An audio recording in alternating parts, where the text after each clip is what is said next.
కానీ మనకి main task అంతా కూడా గవర్నమెంట్ మీ భుజం మీద పెట్టిందండి. హైడ్రా అనేది పెట్టడం ఉద్దేశం ఏంటంటే ఇకపై హైదరాబాద్ మునిగిపోవడం కానీ మనం చూస్తున్న వేరే స్టేట్లో జరుగుతున్న సంఘటనలు జరగకుండా భవిష్యత్తులో ఉన్న వాళ్ళకి మంచి చేయాలని.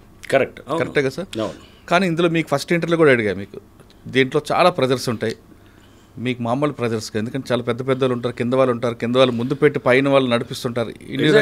పై కనబడేదే ఇది కాదు, పైన ఎవడో పబ్లిక్ ముందు ఏడుస్తూ బాధపడుతూ ఉంటే కనుక దాని వెనకాల స్కీమింగ్ అర్థం చేసుకోవాలి. దాని వెనకాల వేరే శక్తులు పనిచేస్తుంటాయి. ఎందుకంటే ఇదంతా ఆ లాబీ, ల్యాండ్ గ్రాబింగ్ లాబీని చెక్ చేసేటువంటి సంస్థ ఇది. చేసినప్పుడు వాళ్ళు బయటికి రకరకాలుగా చూపిస్తారు. ఇప్పుడు ఇది ఈ బఫర్ కాంట్రవర్సీ లాంటిదో లేకపోతే ఎవరో కొంతమందిని పెట్టేసి దాన్ని తీసుకేస్తూ, ఎందుకంటే డైరెక్ట్గా చేయరు ఎప్పుడు కూడా వాళ్ళు డైరెక్ట్గా, ఎందుకంటే వాళ్ళు తప్పులో ఉంటారని వాళ్ళకి తెలుసు. ఇండైరెక్ట్గా ఇలా చేస్తారు. సో ఇందాక మీరు అడిగారు ఫస్ట్ కూల్చివేతలే ఉంటాయా, ఓన్లీ ఒక మతం వాళ్ళే చేస్తున్నారు, ఒక పార్టీ వాళ్ళే చేస్తున్నారని. సో దీని మీద మీరు చూస్తే కనుక మేము జూలైలో ఇది హైడ్రా ఫామ్ అయింది. ఫస్ట్ కమిషనర్గా జూలై ఎండింగ్లో వచ్చింది. స్టార్టింగ్ మేము డిమాలిషన్స్ ఆగస్ట్ ఫస్ట్ వీక్లో స్టార్ట్ చేసినప్పుడు ఫస్ట్ చేసింది ఎంఐఎం స్ట్రాంగ్ హోల్డ్ అయినటువంటి బుమ్రుక్ ద్వాలా. సో దాంట్లో కొంతమంది అక్కడ స్థానికంగా ఉన్నటువంటి నాయకులు, నాయకులు వాళ్ళు కట్టినటువంటి అపార్ట్మెంట్స్ని కూల్చేసి మొత్తం బుమ్రుక్ ద్వాలా అనేది 300 సంవత్సరాల క్రితం ఉన్నటువంటి చెరువు. దాని మీద ఎన్నో సంవత్సరాల నుంచి అందరూ దాన్ని స్పీకింగ్ ఆర్డర్లు ఇస్తున్నారు, కూల్చాలి అంటున్నారు, కానీ ఎవరు దాని మీద యాక్షన్ జరగదు. సో మేము వచ్చాము ఇమీడియట్గా వీ హ్యావ్ టేకెన్, అది ఆ పాత ఆర్డర్స్ ఉన్నాయి, అన్నీ కూడా క్లియర్గా ఉన్నాయి. ఇక దాన్ని అందరూ పిల్లికి గంట కట్టాలి కదా, ఎవడో పిల్లికి somebody has to build the cat. So అది చేయడానికి హైడ్రా అనే సంస్థ ఉందన్నమాట. సో ఇది ఎప్పటి నుంచో పేపర్ మీద జరుగుతుంది, పేపర్ మీద కాదు కదా, గ్రౌండ్లో ఏం చేశారనేది ముఖ్యం అన్నమాట. సో వెంటనే మేము అక్కడ డిమాలిష్ చేసాం. ఇప్పుడు ఆ చెరువు అంతా కూడా రేపు రివైవ్ అవుతుంది. ఇప్పుడు అది ఊరిని చెరువు కూల్చివేతలు కాదు, బుమ్రుక్ ద్వాలా ఇప్పుడు రివైవ్ అవుతుంది. 300 సంవత్సరాల క్రితం అక్కడ రాజవంశీకులు వాళ్ళు అక్కడి నుంచి నీళ్లు, అక్కడ రాణీలు వాళ్ళంతా కూడా అక్కడ స్నానాలు అది కూడా ఆచరించేవాళ్ళని, లేకపోతే వారు అక్కడి నుంచి డ్రా చేసేవారని, ఇట్లా చాలా ఉంది. హిస్టారికల్ లేక్ అది, చాలా అద్భుతమైన హిస్టరీ ఉన్నటువంటి లేక్ అది. సో అది అట్లా బుమ్రుక్ ద్వాలా అంటే అది అంతా కూడా అక్కడ సౌత్ జోన్లో ఉన్నటువంటి స్ట్రాంగ్ హోల్డ్ రాజేంద్ర నగర్ ప్రాంతంలో ఉన్నటువంటి దాన్ని చేసాం. నెక్స్ట్ 27 డిమాలిషన్స్ చేసాం. సో మీడియాకి ఇష్టమైందేమో ఎన్కన్వెన్షన్ డెమాలిషన్. న్యాచురల్గా ఏంటంటే ఒక సినిమా యాక్టర్ కాబట్టి దానికి కొంత వచ్చింది. వేరే కొన్ని మేము గండిపేట దగ్గర చేసాం. గండిపేట దగ్గర చేసినప్పుడు పల్లరాజు గారు లేకపోతే ఇంకా కొంతమంది ఇతర దాంట్లో ఉన్నారు, వారి అందరికీ కూడా చేసాం. దాంట్లో చాలామంది కాంగ్రెస్ వారే ఉన్నారు.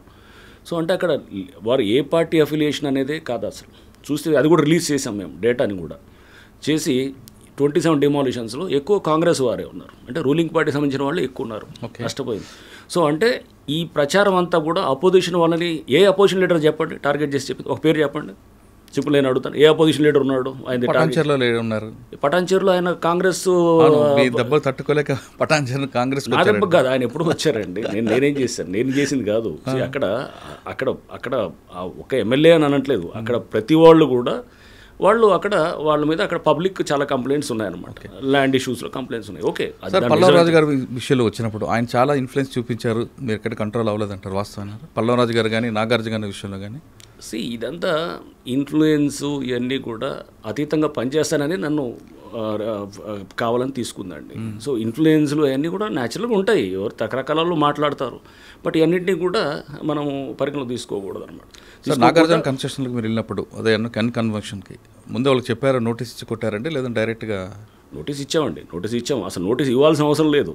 నేను సుప్రీంకోర్టు దీన్నన్నింటినీ ఇప్పుడు మేము చేసిన ప్రతి చర్యను కూడా అన్ని కోర్ట్స్ సమర్థిస్తున్నాయి. ఇప్పుడు జస్టిస్ గవాయ్ మన జడ్జిమెంట్ ఇచ్చారు సుప్రీంకోర్టు బుల్డోజర్ జస్టిస్ మీద ఇస్తూ, దాంట్లో క్లియర్గా దాంట్లో మనకు చూస్తే కనుక ఇది పారా 86 ఏదో ఉన్నది, దాంట్లో ఇవన్నీ కూడా వారు ఇచ్చినటువంటి గైడ్లైన్స్ అన్నీ కూడా బఫర్ జోన్లో, ఎఫ్టీఎల్లో, వాటర్ బాడీస్లో ఉన్న వాటికి, లేకపోతే కనుక రోడ్స్ మీద ఉన్న వాటికి, లేకపోతే కనుక ఇట్లా అంటే ఇటువంటి వాటికి ఏదైతే రోడ్ల మీద కానీ అంటే రోడ్స్ రైల్వే లైన్స్ మీద కానీ, రైల్వే లైన్స్ దగ్గర కానీ ఎంక్రోచ్మెంట్స్కి వర్తించదని చాలా స్పష్టంగా చెప్పారు.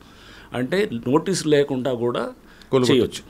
ఓకే, సో క్లియర్గా సుప్రీంకోర్టు చాలా స్పష్టంగా జస్టిస్ గవాయ్ గారు మన బుల్డోజర్ జస్టిస్ దాని మీద ఇస్తూ వారు దాని మీద చాలా స్పష్టంగా మన ఇచ్చినటువంటి జడ్జిమెంట్, అది లేటెస్ట్ ల్యాండ్మార్క్ జడ్జిమెంట్ అనమాట. సో దాంట్లో కూడా మాది ఇప్పుడు మేము దేని కింద చేస్తుంటాం, 405 GHMC యాక్ట్ అని ఉంది. 405 GHMC యాక్ట్ చాలా స్పష్టంగా చెప్తుంటుంది అనమాట. నోటీస్ లేకుండా కూలగొట్టచ్చు అనేది చాలా స్పష్టంగా చట్టంలోనే ఉంది. దాన్ని మేము ఫాలో అవుతున్నాం. అంటే నాగార్జున ఇంట్లో మీకు ఎలాంటి ఫోన్ రాలేదు? ఫోన్లో వచ్చేలే తెలీదు ఆ టైంలో, ఫోన్ ఆఫ్ చేసి పెడతాను. సో ఎవడు చేసుకున్నా చూడడు.